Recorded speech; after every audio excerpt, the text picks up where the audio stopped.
Welcome to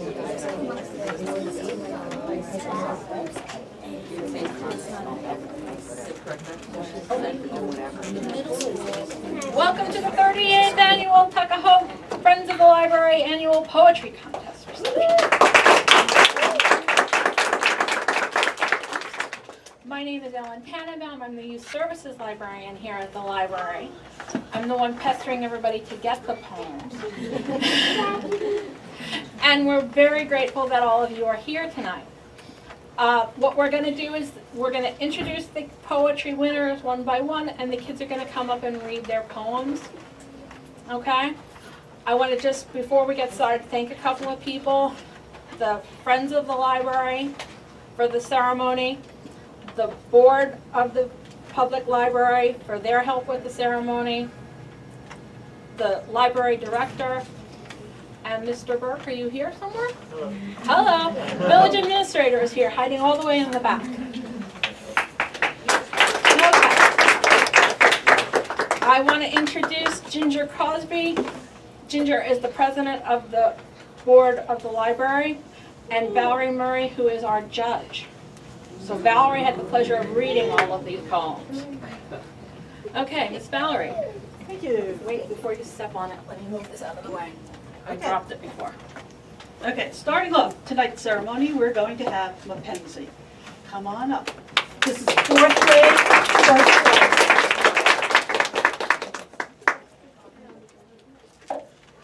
The bird and the buffalo. I eat the bugs off his nose. I watch the fight in all his shows. I see him below on the ground. I land on his head without making a sound. I fly with him side by side, and when enemies come, I do not hide. I see him charge, hit, and bite, and I stand by to watch this tough fight. We are the best of friends. We'll be together till the end. We'll continue to be great partners, and we'll make our mark farther and farther. Thank you.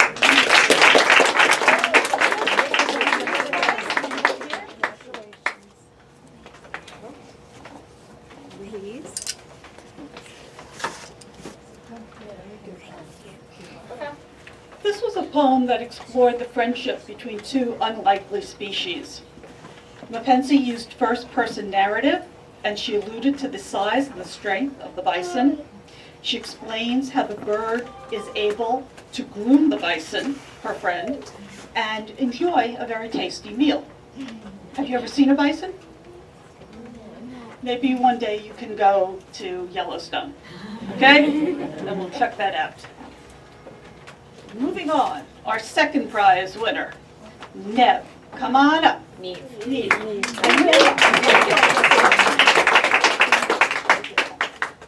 My brother. My brother's annoying, my brother's tricky, my brother's weird, my brother's picky. My brother's immature, my brother's a little geek, my brother's mean, my brother's a science freak. It sounds like I'm complaining, but that is not the case, because my brother is the best brother in the human race.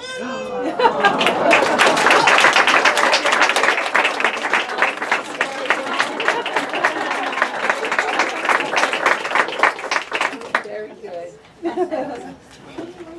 This poem used a simple format of repetition and rhyme, and yet after 2 stanzas, which list the brothers' negative attributes, we're really caught off guard by the end. That was quite the surprise ending. And having had 3 brothers, I'm not sure.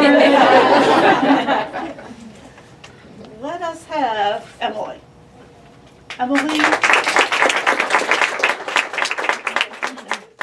Emily's name was misspelled on the certificate.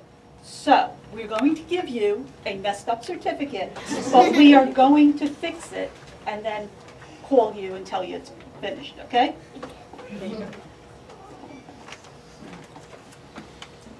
I walk down the beach as the sun sinks from the mountain, its golden rays bathing the world in light. Suddenly, the shadows start to conquer the light on the beach, and the moon takes the sky. Thank you.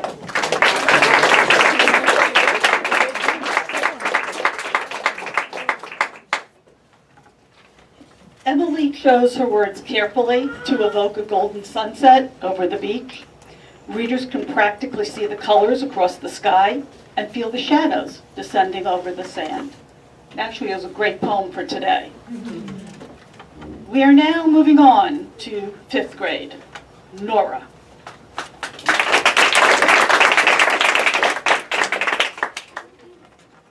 Peck, peck, peck.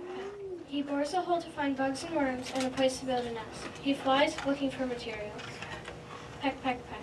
He hears another woodpecker and calls a greeting. He finds pine needles, some hair, and a few twigs. He returns to his nest and it begins to take shape as he adds more material. Later, he knows there will be eggs to incubate and fledglings to take to fly and peck. Soon after, they'll make their own nests and continue woodpecker life.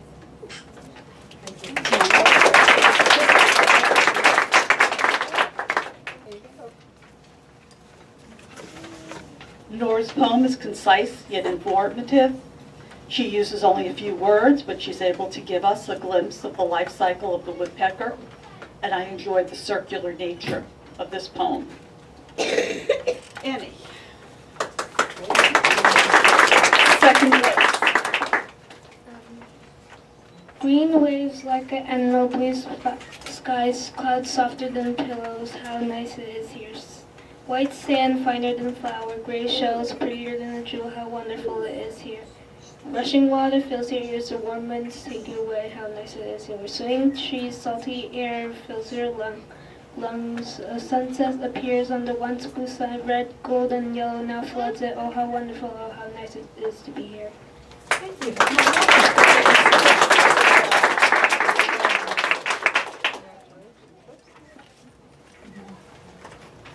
In this poem, we have strong similes that help to create the imagery that makes the poem a winner. Readers can easily imagine the deep green water, the puffy clouds, and the soft sand underfoot. Great word choice.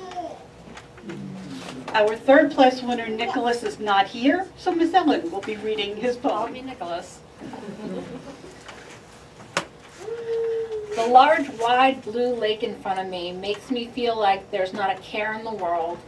The rock I'm on gives a large view of the lake. It feels surprisingly comfy. The smaller than small ripples are barely touching the border between me and the underwater world. Then there's a slight breeze and the sky turns to colors of ripe mango. I hear a chirping of crickets. It sounds very peaceful. Then I see blinking lights above me and leading into the dense forest over the lake.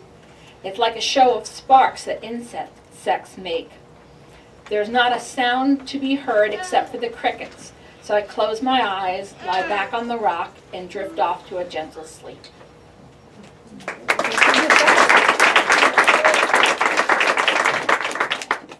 Nicholas targeted the reader's senses as he described a feeling of peace at the lake. He relied on adjectives as he's able to convey the specific sights and sounds of this peaceful paradise. Now, this year, we have no 6th grade winners. The reason for that is because no one entered from the 6th grade.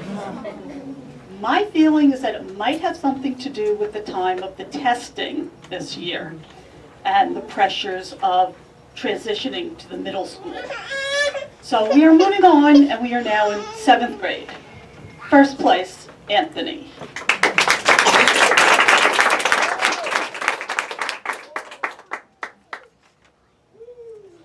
Thin ice. I felt as if I was smoothly sailing through the glimmering frozen seas, as if I were the captain of a ship in the Navy, on the most beautiful sea in the world, the Pacific Ocean. When I got caught in the moment, I drifted off when I heard, "Fire!" We were under attack. Our ship hit, going down. I felt the cold Pacific bite down its jaw on me. When I woke up, I found myself getting farther and farther from the ice, sinking and sinking through the freezing cold water. My reflexes kicked in, paddling, stroke after stroke, to the top, grabbing onto the cold, solid ice, slipping, hesitating to get up, finally getting my ice-bitten body onto the ice. My numb, cold skin felt as if a shark had bitten me. Struggling to get off the ice, I see 2 parts of the rink. One side, filled with smiling faces almost brighter than the ice. On the other side, I saw nothing and no one. A mansion of loneliness, a storage for sadness. Nothing but a hole of broken ice on that side. Through the barrier between the two sides was no wall, just one sign reading, "Warning, thin ice."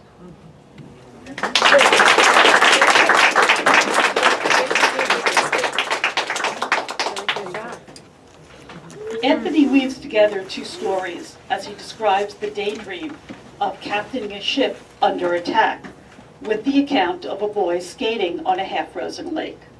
Both stories are blended seamlessly, as is the watery adventure and the cautionary tale of being aware of your surroundings. Great job.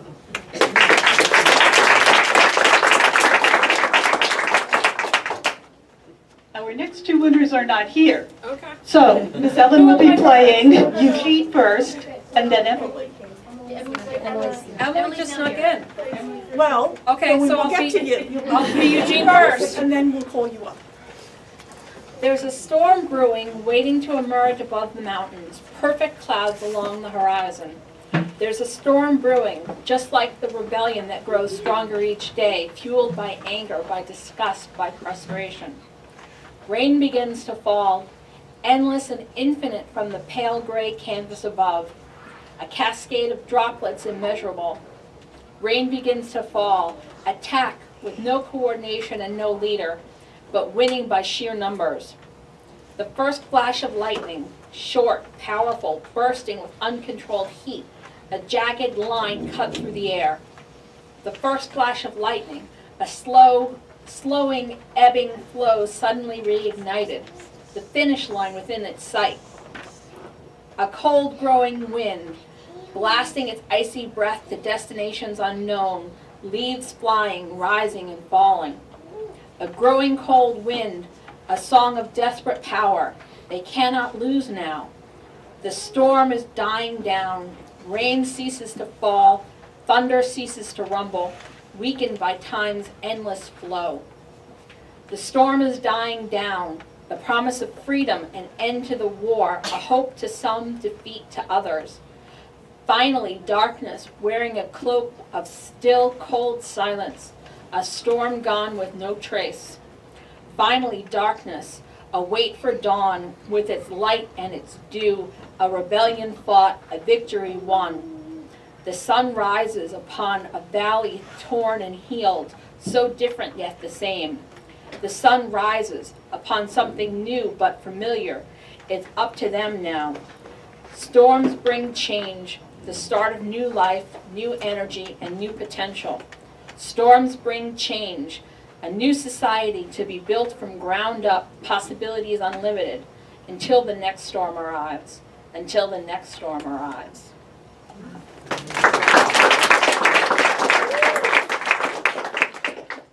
Eugene uses repetition to bring the storm to life. Readers can imagine the energy of the storm, demonstrated by the piercing rain, the rumbling thunder, and the blazes of light in the sky. Eugene's choice of words helps the readers to visualize the storm as a wartime battle. And now, our third place, 7th grade winner, Emily.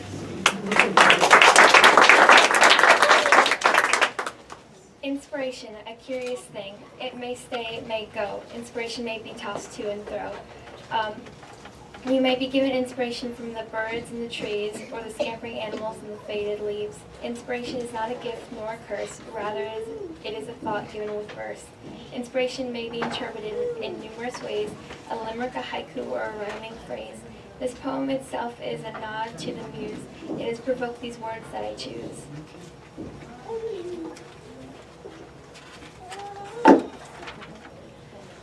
A sheet becomes a dress, a tree becomes a home, a heartbreak becomes a song, a romance becomes a poem. Inspiration may be tragic, it may come with great cost, like Poe's The Raven, to mourn his wife's terrible loss. Like the morning dew or the winter frost, although inspirations may be elusive, they are never lost. Inspiration, to thee I sing, inspiration, a peculiar thing.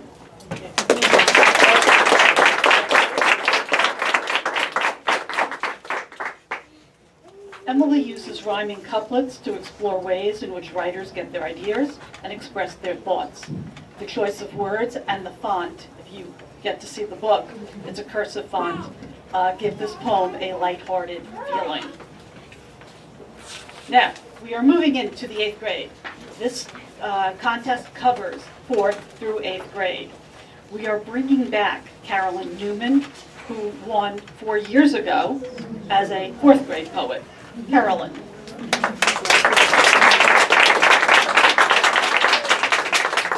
A miss. I am made of blurred, shaky lines, of quick pencil marks meant to be erased later. No confident ink lines define my curves.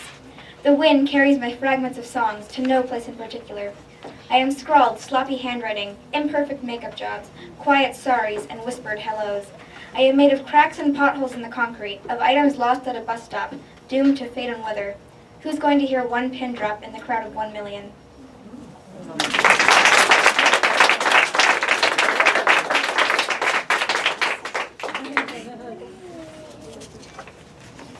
So, welcome back to Carolyn.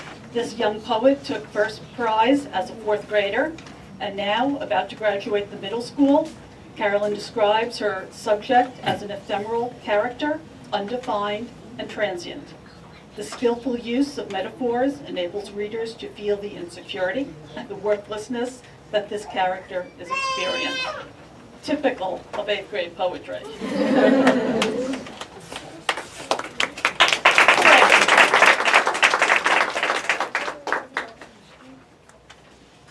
Fragments. Pianos are tiny pieces of someone's soul, used as a way to transmit fragments into a large abyss, creating music that only some choose to hear, while others stay in their boring, empty lives. Fragments of broken relationships to pay for when you grow older. Nothing helps, nothing fixes the broken glass. Pieces of a puzzle that were never really meant to fit, but rather to exist as separate pieces of the same destiny.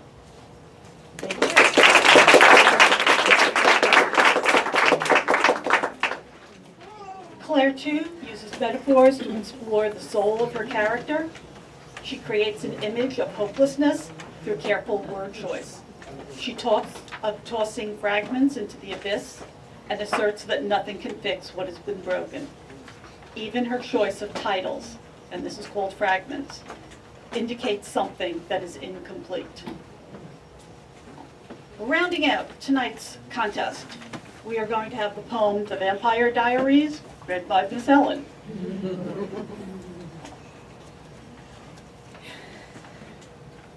Blood flowing through the veins, the temptation is just making me insane. Blood, blood, making daisy. As I watch it flow, it makes me crazy. Hide, hide somewhere well, in a place they can't detect your smell. Please don't scream on your way there, unless you want them to rip out your hair. Don't fall in their trap and let them compel. You won't be released without the right spell. If you want to be safe, then listen real well. Vervain should be warned to escape from their hell.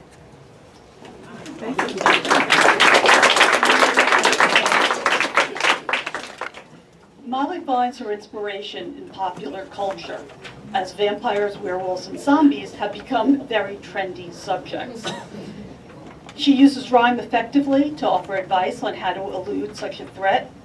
In case you are not familiar with vampire lore, vervain is an herb that will burn any vampire who touches or ingests it.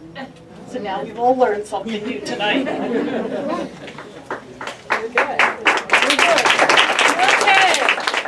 That brings us close to the 38th Annual Poetry Contest. We'd like to thank everybody for your participation. We'd like you to enjoy some refreshments off to the side here. And if we oh, we've got a taker. And we will be around if anybody needs any questions answered or wants to talk to us. We're here. So please come and enjoy. Congratulations, everybody.